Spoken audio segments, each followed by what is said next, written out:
But if he finishes strongly, I would think he'll get some down ballot MVP votes as well. Not a lot maybe, but some. Welcome everyone to the Monday edition of Fair Territory. Before we even get started today, I want to thank Alana Rizzo, Britt Giroli, and Alden Gonzalez for filling in last week. Really appreciate it. They all did a great job. And now we are back with the pennant races. And it's really interesting. At the start of every season, and even during the season, people will ask me, friends, fans, whoever, hey Ken, who's going to win the World Series this year? And my answer is always the same. I say, tell me who's going to get traded and tell me who's going to get hurt, and I'll be happy to tell you who's going to win the World Series because the champion is ultimately predicated largely on those two things, right? Well, we know who has gotten traded. That happened before the deadline. We still don't know the entirety of who is getting hurt and who will be healthy because it changes every single day in this sport. Examples from the weekend. James Paxton goes down from the Red Sox. James Paxton was their big deadline addition for their rotation. He made 2 starts and threw 5 pitches, and that was that. Left calf strain, he is probably down for a while. And then the Dodgers with River Ryan, he became only their 11th pitcher, starting pitcher, I should say, to go on the injured list this season. So this thing is constantly evolving. I'm going to make a list here, 2 lists actually, of teams that look to be on the upswing with their starting pitching and teams that look to be on the downswing. Now, we're not talking about complete lists here, not on either side. So before you start putting in the comments, what about my team? Just hold on. I'm not including the 3 teams that really have the best rotations in the game, the Phillies, the Mariners, and the Royals. The Phillies, yes, they've struggled of late. Actually, they're 19th in rotation ERA since the All-Star break, but they've got Taijuan Walker coming back, Rangers Suarez after that. I ultimately believe they're going to be okay. The Mariners, we know how good they are. And the Royals, yeah, with Lugo and Walker and Brady Singer and Cole Reagans and all the things that they've done this year, they look like they're in pretty good shape. I'm also not including, for purposes of this discussion, the Brewers, who have a rotation that I don't know is particularly good, but it seems to be relatively stable right now. They've got Peralta, they've got Savali, they had DL Hall come back yesterday. I don't know that he'll be part of the long-range outlook for them.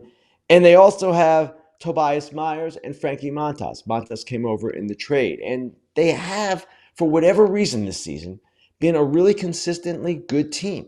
So I'm not including the Brewers either. So let's get to the actual list of the teams that where I think the arrows are pointing up. We'll start with them, and then we'll get to the teams where I think the arrows are pointing down.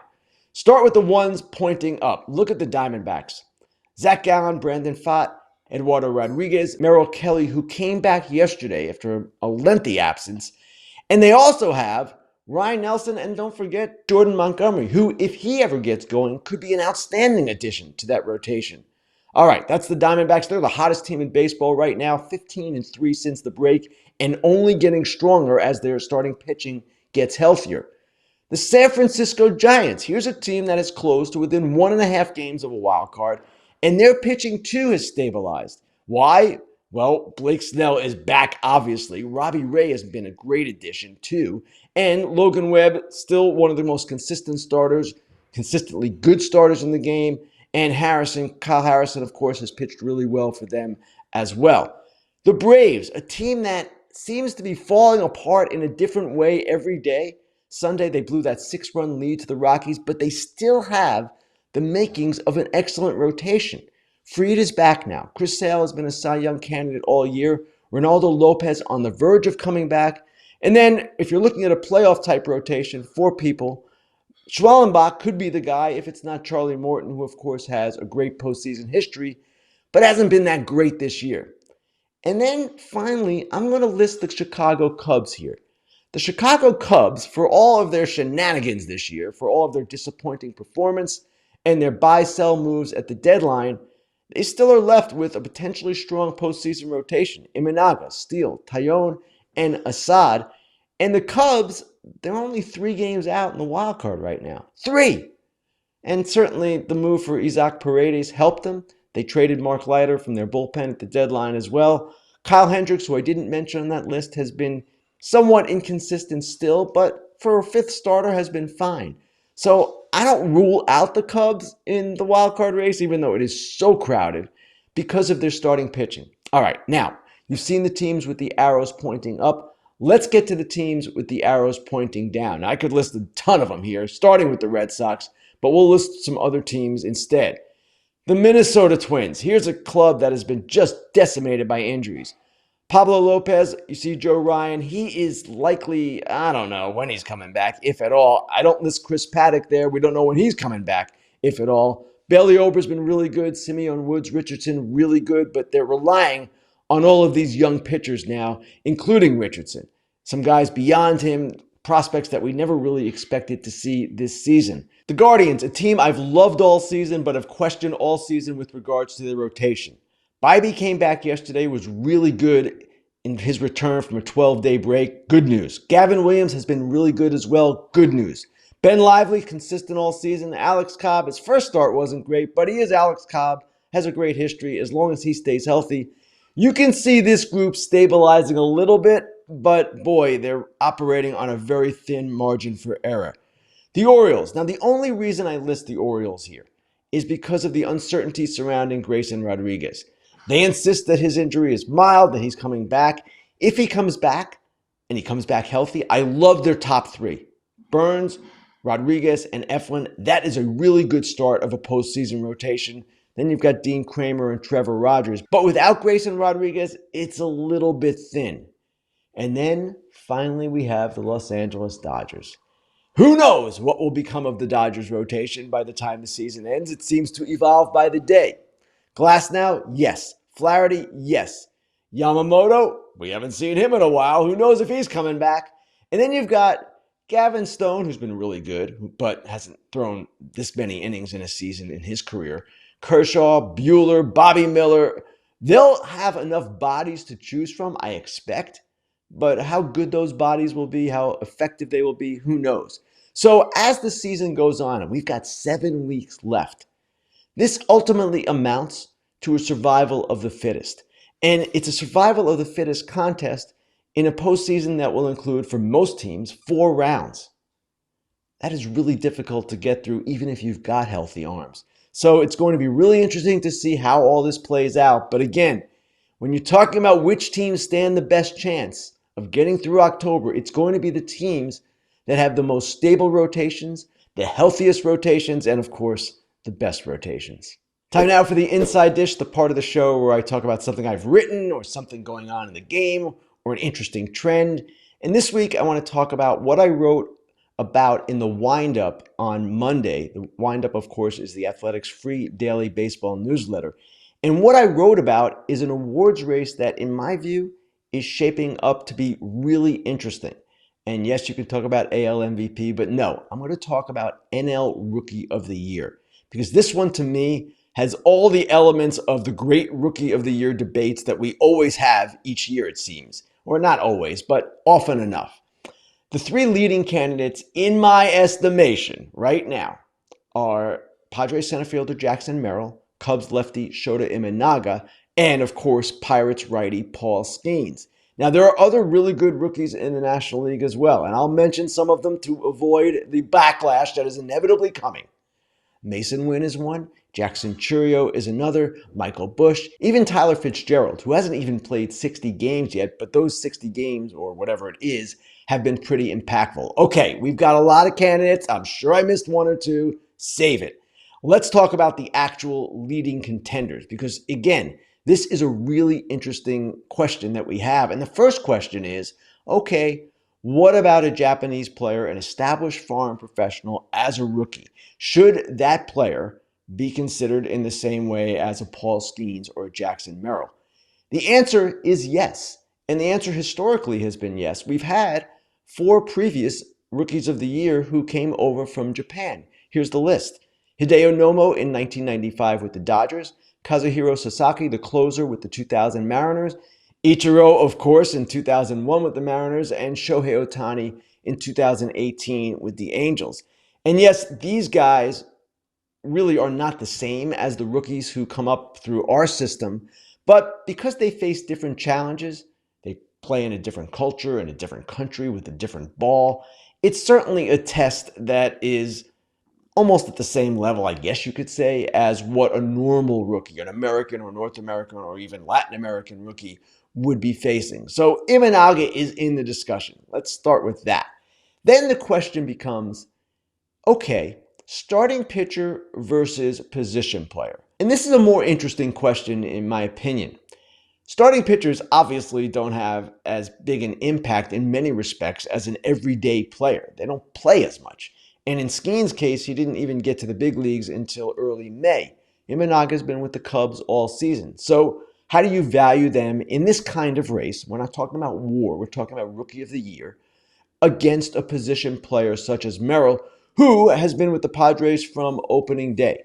Well, throughout baseball history, this has been a question, and there have been a number of pitchers, starting pitchers and relievers, who have won the Rookie of the Year.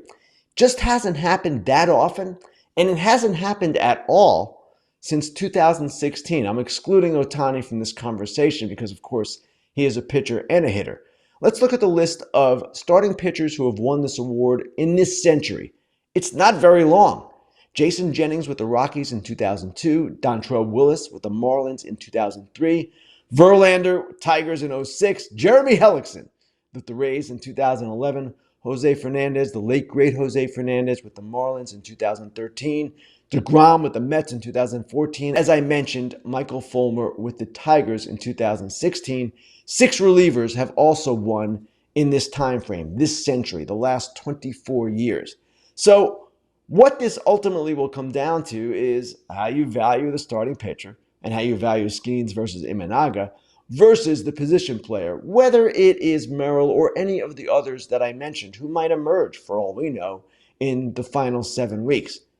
Merrill, to me, though, is a really interesting guy, a guy who is, at this point, quite deserving. Now, keep in mind who Merrill is.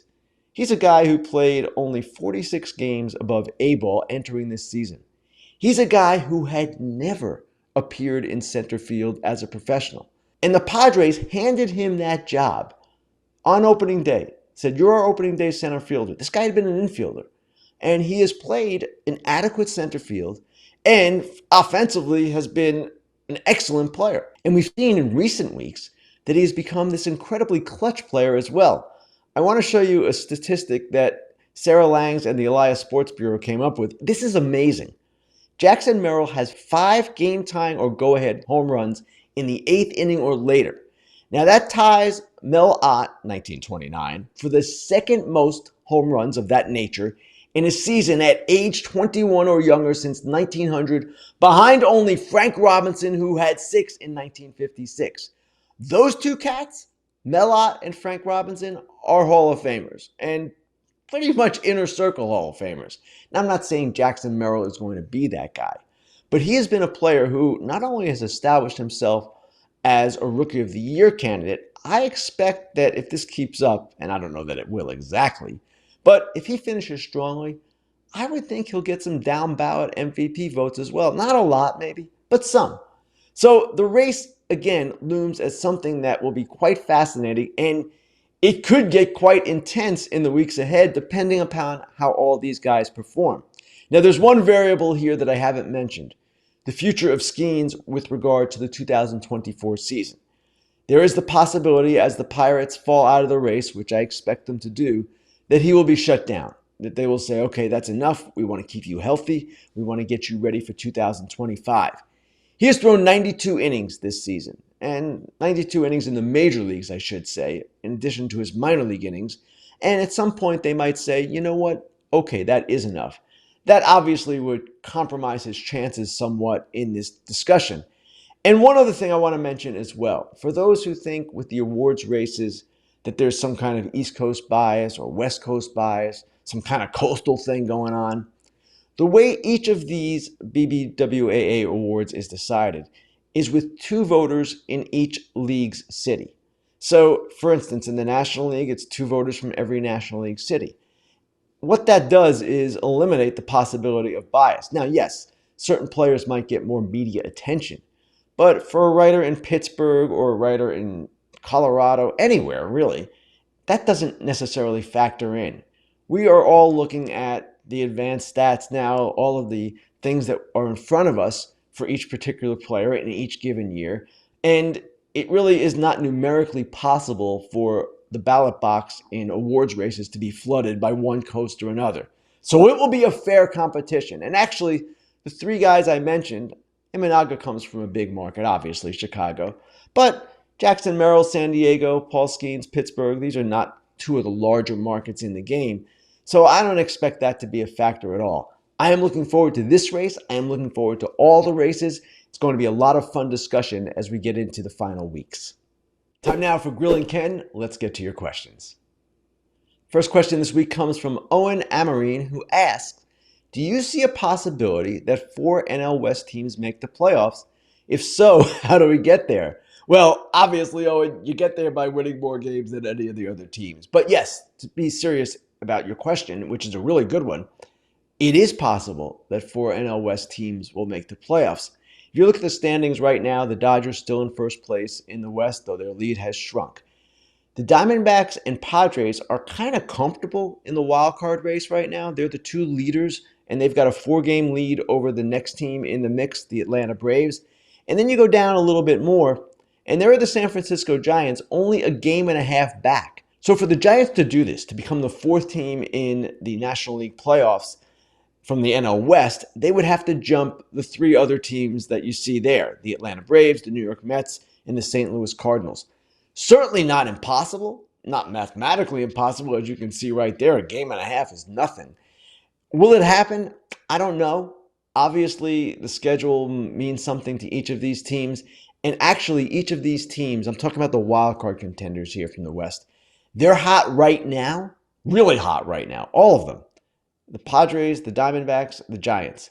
The question is, how can they sustain it? Can they sustain it? And will they be able to ultimately beat out the Braves, Mets, and Cardinals? I don't see that it's impossible by any stretch of the imagination. What are the odds? Probably not great, but it'll be something to watch as we go on here.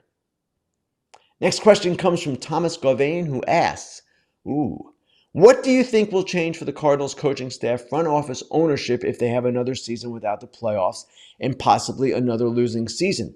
It is possible that they will have another losing season. They're only 2 games over 500 right now. They are not currently in playoff position.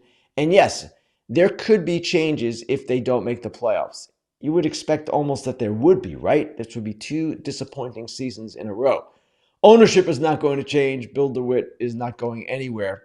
The president of baseball operations, John Mozeliak, there is kind of an understanding in baseball circles that he's not going to do this job much longer. Maybe a year, maybe 2. Maybe he steps down after this year, regardless of what happens. I would say that is possible. He's done this a long time. He is one of the longest tenured heads of baseball operations in the game. So they certainly could transition to either Chaim Bloom, who is there right now, or Gersh, who has been there a while in that front office as well. They also could go outside if they decided to make a change. I don't know that Oli Marmol will be in trouble. Remember, they gave him an extension in spring training. And I don't know that you can put this on him. This is a team that probably has come back pretty well considering how it started, and a team that has kind of disappointed in a lot of ways. Their 2 biggest stars, Paul Goldschmidt and Nolan Arenado, have not performed to expectations. So if they miss the playoffs, if they finish below 500, might that change at the top, the head of baseball operations, happen? I would say the chances would be decent, but it's not a sure thing. They value their stability in St. Louis, sometimes to a fault, and I expect that is going to continue in one form or another. Final question comes from, I can't even pronounce this person's identification, so we won't even try, but he or she asks, the future of Alex Bregman. Great question. Alex Bregman is a potential free agent, as we all know. He's also a guy who is not having his best year. His on-base is down. His power is still there. He's not having a horrible year. He's still an above-average offensive player and, of course, a consistent player overall for the most part. But this is not what he would have envisioned for his platform season. So where does he stand? It's going to be interesting because of a couple of things. One, Matt Chapman in San Francisco, who has an opt-out, has arguably had actually not even arguably, he's had a better offensive year than Bregman. Slow start, but he's really come on. He is the better defender. We know that. He's also a year older than Bregman. He'll be entering his age 32 season next year, Bregman his age 31. So then the question becomes, okay, these two guys will be on the open market. Which teams will be looking? It's probably not as many as we think. I can think of a couple of teams right off the bat who will need third basemen, starting with, of course, Bregman's current team, the Houston Astros. The Diamondbacks, yes, to replace Eugenio Suarez. The Mariners, that's certainly a spot that they could look to address. Now, with players the caliber of Chapman and Bregman, and I should include the Giants as well in this discussion if they lose Chapman, but with players of that caliber, you will sometimes see teams do things, make trades, whatever, to open up spots. I don't know that that will happen, but I do believe that Alex Bregman, coming into this season, stood a much better chance of becoming like an elite free agent than he does now. He's still going to be right up there. Don't get me wrong. I'm not ripping Alex Bregman. It just hasn't been the season that maybe some expected. Will this matter in free agency? Remains to be seen. I want to thank everyone for their questions, everyone for watching, for listening. You know where to find us. YouTube, Apple, Spotify. Like us, subscribe to us, and of course, join us for the Thursday edition of Fair Territory, the one with Alana Rizzo. That's coming up in a few days. Have a great week, everyone. The BetMGM Swing for the Fences game is on. If you're a BetMGM account holder, you play and try to get a hit, of course. And if you do, there's reward types like odds boost tokens and SGP boost tokens. All rewards expire in 24 hours. Gambling problem or concern, call 1-800-GAMBLER. Hey, everybody. Be sure to like and subscribe for more content. Fair Territory airs each week, and we'd love for you to become part of our community. Here's another video you might enjoy. See you next time.